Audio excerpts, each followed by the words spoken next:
COINTELPRO stands for Counterintelligence Program, and it's basically an infiltration method used against radical groups and, civil rights groups of the 60s and whatever.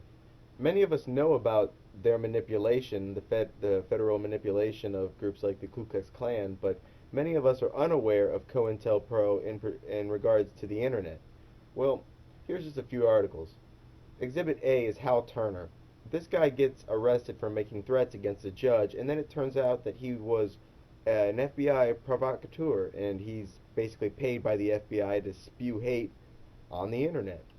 Here's an article from Wired Magazine regarding a 2006 report for the Joint Special Operations University. Blogs and Military Information Strategy. And then you see where it says right there, hiring a block of bloggers to verbally attack a specific person or promote a specific message may be worth considering. Well, they're already doing it.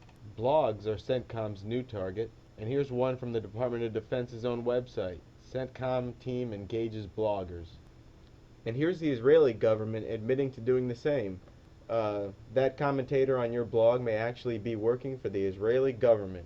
And if you look, it says, Israeli students and demobilized soldiers get paid to pretend that they are just regular folks and leave pro-Israel comments on Twitter, Facebook, YouTube, and other sites. And, when asked about how these people are going to act on the internet, here's what was said. Will the responders who are hired for this also present themselves as ordinary net surfers? Of course.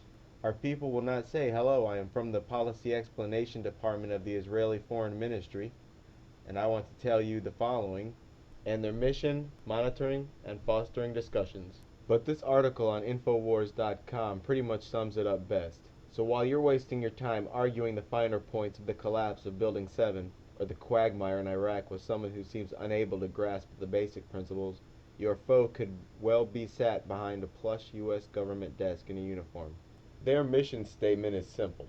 Clutter up the search engines by making fake conspiracy vids and sites. They make deliberately bad videos that are designed to scare away newcomers, make people think that, conspiracy theorists are just, making something out of nothing and overanalyzing. So when you go looking for the truth, all you find are big lies. Their second job is disinformation and misdirection. They insert lies and infiltrate into already currently existing movements like, the 9/11 nuke story, the nuclear weapons detonating at 9/11, or the aliens at 9/11 story. These were all disinfo. Their third job is to scare away newcomers, people who are, finding out the truth for the very first time when they come up and they stumble on their posts and their sites full of nothing but craziness. It just scares people away.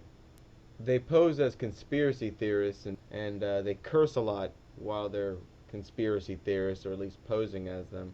They speak intelligently when they're scoffing at conspiracy theorists, and they speak poorly and stupidly when they're posing as them. Their fourth job is infighting, and basically they just say that everybody's disinfo. Alex Jones is disinfo, David Icke's disinfo, Michael Tazarian is disinfo. They do a lot of Ron Paul bashing. Basically everybody's just, working for the bad guys, and that's what they go around doing so that they can stir up distrust among everybody. But you should know that a real truth seeker doesn't have time to go online and bash Alex Jones or Ron Paul. If you don't believe these people individually, that's fine. But no real truth seeker does that, so there's usually an agenda. They also like to pose as anarchists, communists, Marxists, and anti-Semites. And they also like to associate conspiracy theorists and conspiracy theories with anarchy and communism and Marxism and anti-Semitism. They like to incite religious and racial tension. You'll see them just go from place to place talking bad things about Jesus, or it'll be, against whitey or against blacks. They like to go around promoting atheism. Their job is to incite racial tension and to have newcomers associate conspiracy theorists with these racial tension and with the religious bigoted statements and whatever. You'll find them everywhere. Forums, YouTube.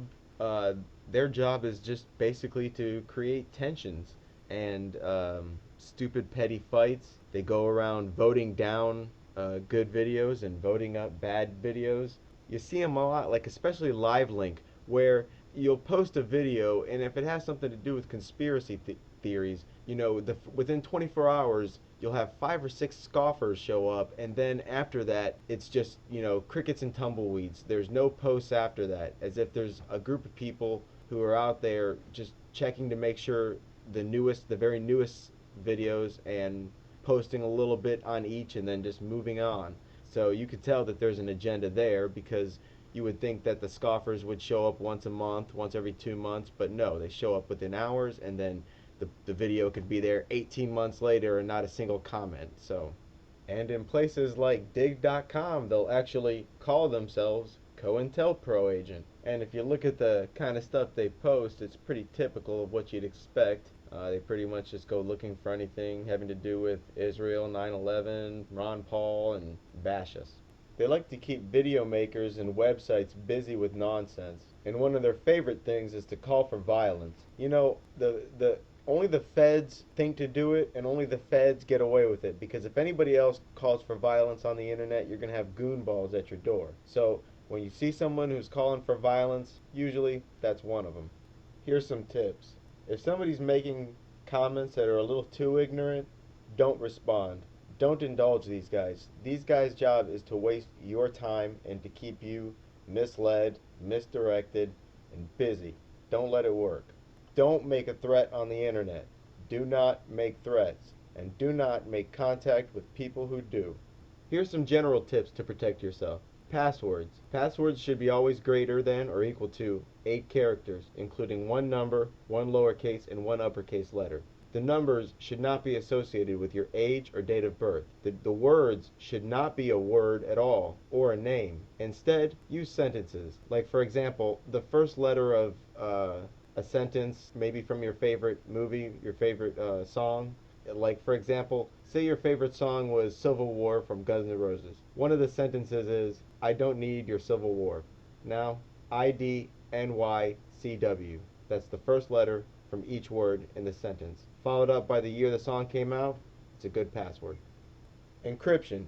Your data is vulnerable until it's encrypted. The 2 main standards, or at least the best ones, are AES and Blowfish. The key size should be at least 256-bit or greater. There's many programs out there that do encryption. They can do virtual drives, encrypted files, and encrypted folders. One of them is TrueCrypt from truecrypt.org. It's also available on my website, so that's a good program to use. And remember, just because you deleted a file and then removed it from your recycling bin doesn't mean the file is actually gone. The data is still there, but the reference to the file is gone.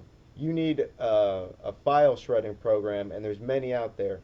There's a little known spy effort going on between the NATO nations, mainly, and the NSA called Echelon. This system uses word and voice recognition and can scan cell phones, emails, chats, searches, pretty much everything. General tips for getting around this stuff. Deliberate misspellings in text, random punctuation marks and spaces. This kind of stuff can fool computer programs. Use code words instead of the real words, and get a firewall. This won't help you in terms of being scanned, but they sure are useful. And for you COINTELPRO guys, this is for you. Look at this. This the future you want. What you think? They have a place for you in their future? We don't have a choice. They're going to win. Can't you see that? There's nothing stopping them now. There's me.